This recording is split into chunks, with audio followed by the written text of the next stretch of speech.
इधर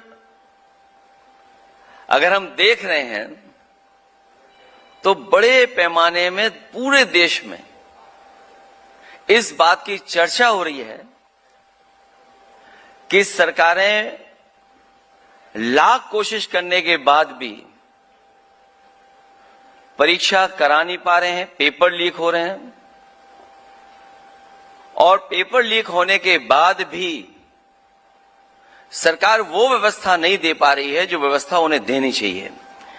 इसलिए vision India के माध्यम से शिक्षा परीक्षा क्यों ध्वस्त हुई व्यवस्था को लेकर के आप सब लोग इस कार्यक्रम में शामिल हुए हैं।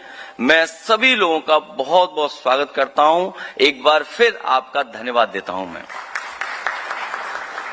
आज जिस मुद्दे को लेकर के हम यहां लेकर के बातचीत कर रहे हैं वो बहुत अहमियत रखता है और देश की तस्वीर बदलने की ताकत भी, जिसके लिए मैं कहना चाहूंगा, अच्छी सीख अच्छा इंसान बनाती है, जिंदगी जीने के सबक सिखाती है, मुश्किलों के इम्तिहान पार कराती है। इसमें अगर आ जाए कहीं दरार तो तरक्की की बुनियाद हिलाती है। इसलिए जो बुनियाद है हमारी शिक्षा, उस पर हम और आप सब लोग बैठ करके बातचीत करना चाहते हैं। जब किसी देश की शिक्षा और परीक्षा प्रणाली ध्वस्त हो जाती है तो युवाओं का भविष्य और देश का विकास बर्बाद हो जाता है। जब शिक्षकों पर काम का अत्यधिक बोझ होता है, लगातार पेपर लीक होने, परीक्षाएं रद्द होने और पद खाली रहने से बेरोजगारी, मानसिक तनाव और अविश्वास बढ़ता है।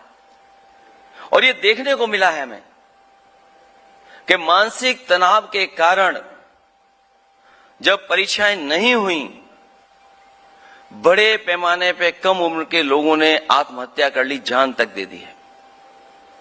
और उनके परिवार के लोगों के सामने जो संकट पैदा हुआ है, जो उनके सामने मानसिक तनाव पैदा हुआ है, वो एक गंभीर विषय बनकर के आया है। जब योग्यता की अनदेखी की जाती है तो देश की युवा आबादी की ताकत एक बड़ी आपदा बदल जाती है। जब हम लोग ये कहते थे 10 साल पहले कि डेमोग्राफिक डिविडेंड में हम लोग बहुत आगे हैं, हमारे नौजवानों में, छात्रों में ऊर्जा है जो समाज और देश को बदल देगी, लेकिन देखते हैं कि जहां युवा आबादी बढ़ गई है, वो ताकत की जगह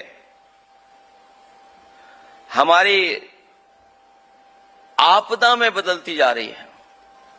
जो हमारा लाभ होना चाहिए था, जो हमारा डेमोग्राफिक डिविडेंड होना चाहिए था, ये बढ़ती हुई आबादी में नौजवानों को जब हम रोजगार, नौकरी और सही शिक्षा नहीं दे पाए तो आपदा में बदलती जा रही है। उससे छात्र उम्मीद खोते जा रहे हैं। तो हमारा देश कैसे आगे बढ़ेगा, ये बड़ा सवाल हमारे और आपके बीच में आ गया है। आज की सरकार, जब हम लोग देखते हैं केजी से लेकर के पीजी तक की पूरी शिक्षा व्यवस्था को जानबूझ करके बीमार किया जाता है। ऐसा नहीं कि सरकार को नहीं पता है, सरकार की जानकारी में है। सरकार ये जानती है कि उनकी जो शिक्षा व्यवस्था है वो लगातार खत्म होती जा रही है। इसीलिए मैं कहता हूं कि पीजी से लेकर के जो हमारी बेसिक पढ़ाई है वहां तक इन लोगों ने पूरी व्यवस्था को जानबूझ करके बीमार करने का काम किया है। मर्जर के नाम पर आज सरकार हजारों सरकारी प्राइमरी स्कूल को बंद कर रही है।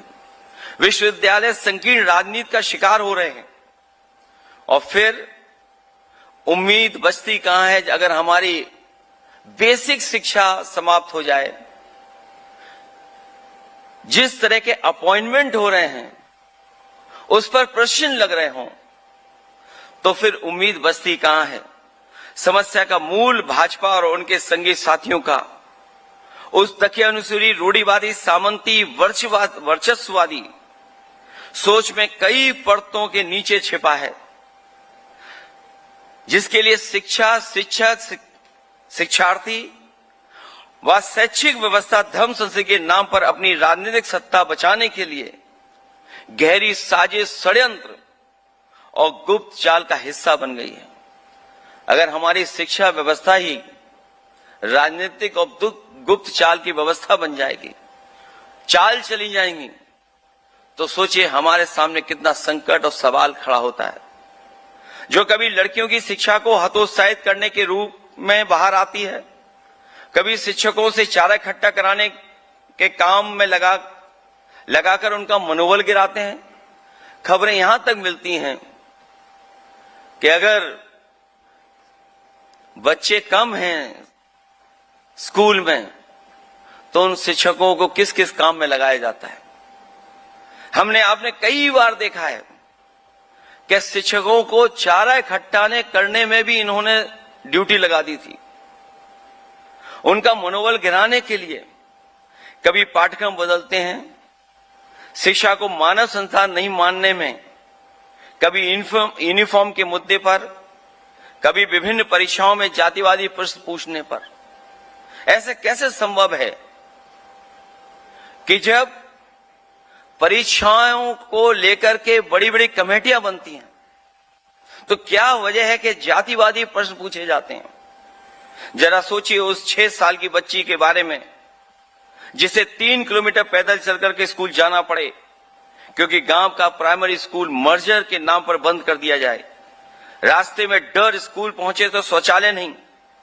आंगनबाड़ी में मायूसी पसरी है क्योंकि बजट नहीं है, देश के बच्चों के लिए पैसे नहीं हैं, पर विज्ञापन के लिए खजाना खुला है।